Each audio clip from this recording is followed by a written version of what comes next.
समरजित घाटगे यांचा भाजप प्रवेश लांबणीवर पडलेला आहे। आता फेब्रुवारीमध्ये प्रवेश होण्याची शक्यता आहे। मनपा निवडणूक आणि मुख्यमंत्र्यांच्या दाओस दौऱ्यामुळे हा प्रवेश लांबणीवर पडलेला आहे। नगरपालिका निवडणुकांनंतर घाटगे यांचा पक्षप्रवेश होणार होता। 8 जानेवारीला समरजित घाटगे कागलमध्ये राजे गटाचा मेळावा घेणार आहेत। मेळाव्यात जिल्हा परिषद निवडणुकीतील भूमिकेबाबत ते निर्णय मांडतील। तर समरजित घाटगे यांचा भाजप प्रवेश आता लांबणीवर पडलेला आहे। फेब्रुवारीमध्ये प्रवेश होण्याची शक्यता वर्तवली जाते। मनपा निवडणूक आणि मुख्यमंत्र्यांच्या दाओस दौऱ्यामुळे हा प्रवेश लांबणीवर पडल्याचं सांगितलं जातंय। नगरपालिका निवडणुकांनंतर घाटगे यांचा पक्षप्रवेश होणार होता, मात्र आता तो पक्षप्रवेश लांबणीवर पडलेला आहे आणि फेब्रुवारी महिन्यामध्ये हा पक्षप्रवेश होईल असं सांगितलं जातंय।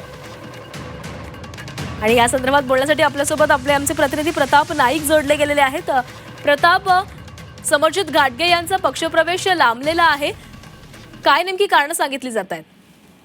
नक्कीच आपण पाहतो की नगरपालिका निवडणुकीच्या दरम्यानच त्यांचा पक्षप्रवेश होईल अशा प्रकारची चर्चा होती।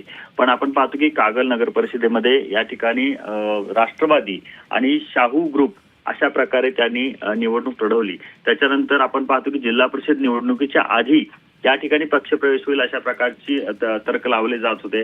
पण आपण पाहतो की 8 जानेवारीला समरजित सिंह घाटगे यांच्या गटाचा मेळावा आहे। पण दुसरीकडे आपण पाहतो की मुख्यमंत्री दावोस दौऱ्याला जाणार आहेत, त्यामुळं पक्षप्रवेशाचा मुहूर्त जो आहे तो लांबला जाऊ शकतो। त्यामुळं नेमकं काय होणार याकडे लक्ष लागलेलं आहे। पण एकूणच आपण पाहतो की 8 जानेवारीच्या मेळाव्यामध्ये समरजित घाटगे काय भूमिका मांडतात, नेमकं भाजप सोबत जाण्याची कारण काय सांगतात हे पाहणं महत्त्वाचं असणार। कारण आपण पाहतो की विधानसभा निवडणुकीच्या आधीपासून आपण पाहतो की चर्चा होती, पण विधानसभा निवडणूक झाली त्याच्यानंतर ते जातील अशा प्रकारची चर्चा होती।